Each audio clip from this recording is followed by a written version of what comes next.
morning, this is Jeff with Sewer Tech Northwest. We're at property address 13059 Southeast Bush Place here in Portland.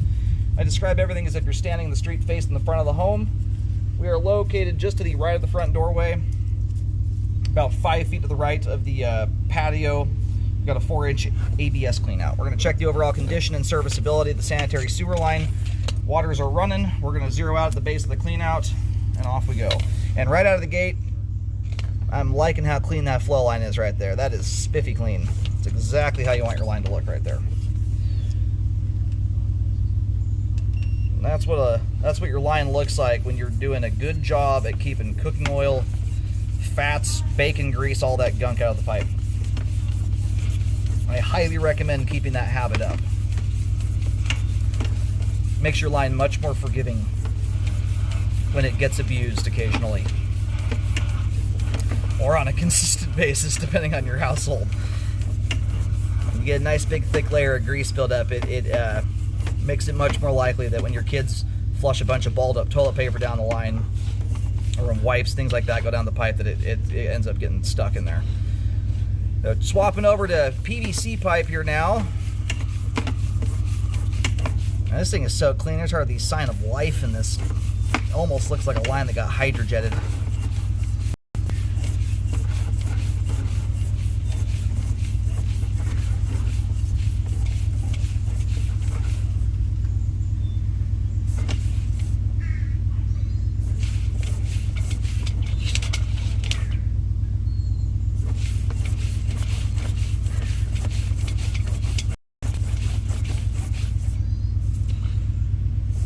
Right now my camera's upside down. You got a little bit of gunk at the top of the pipe there, which right now is at the bottom of the screen. It's actually the remnants of a past backup, what that is.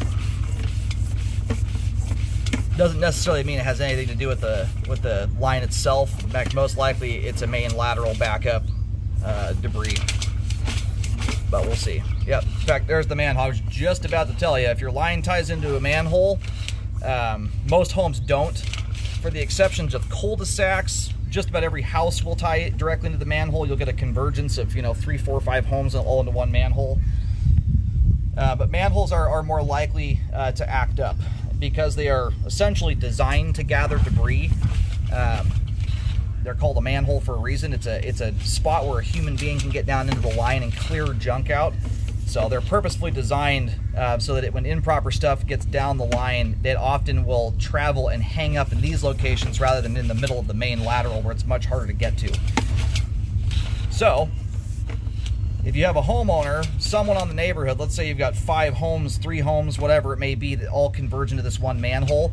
If you have one neighbor that's got a bad habit of putting paper towels down the pipe or wipes, things like that, stuff that does not break down, that's improper, they can build up to the point where it can block the manhole and cause a multiple house backup at the same time. So anyway, the way that debris there was displaying itself is very indicative of that. And I don't say that like it's going to happen every other day. They're just more likely to have that occurrence if the lines are being abused by somebody.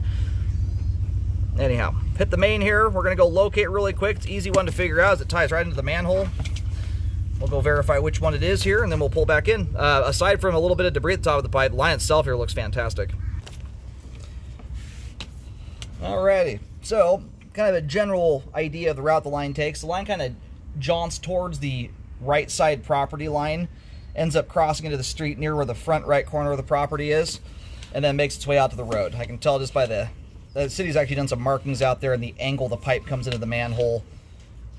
That's just the route it takes, in case you're curious.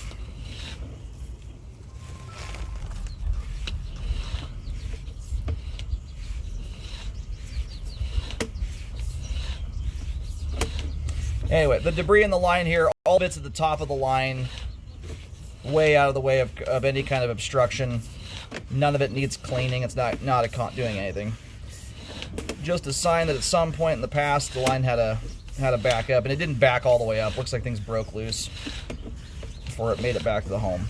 So it's just one of those things I like to point out to people. I'm not a huge fan of, obviously, paper towels, wipes, things like that going down the line. Flushable wipes are kind of a new one on the scene these days. I really do not recommend their usage. They are slightly less terrible than paper towels are, especially when a household completely replaces their toilet paper with them. They are one of the things that can block up manholes as well, especially if people are balling them up like kids like to do with toilet paper. That's where they're especially problematic.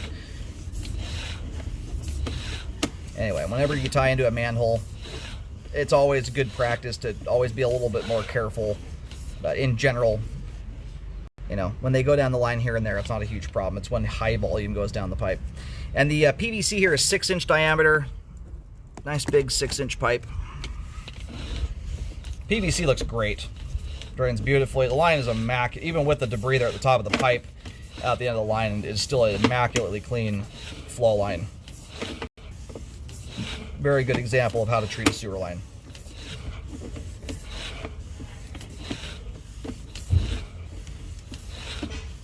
Now, once we get back into the clean out here, we'll flip around and run backwards for just a moment until we get to the foundation wall. Depending on the turns, we may just take it all the way to the back end of the line. I mostly focus on piping that's buried underground, though, that you need a camera to see. All right, back to the clean out here. Fantastic flow from the clean out all the way to the main. That's about as good as it gets right there, especially for being a 100-foot long sewer line. I've done over 25,000 sewer scopes. What I can tell you, regardless of the age of the sewer line, the average line out there that pushes over 100 feet, honestly even 80 feet, probably 75-80% of them will have bellies in them, unless you're up on a big steep hillside. So there's the back end of the sewer line. We're next down to a 2-inch sink drain. Teeny little bit of standing water there, right at the base of the vent stack. It's extremely minor. Talking like 2-3 feet with a 1/16 of an inch of water in it. It's a long ways away from repair worthy there. Yeah, good flow end to end. All the pipe here is in good condition. Sewer line is functioning properly at this time. In fact, some of that standing water is going to be related to this little bit of debris that's sitting in the flow line too. So that thing is so small, it's not even going on my report. That's hardly even worth talking about.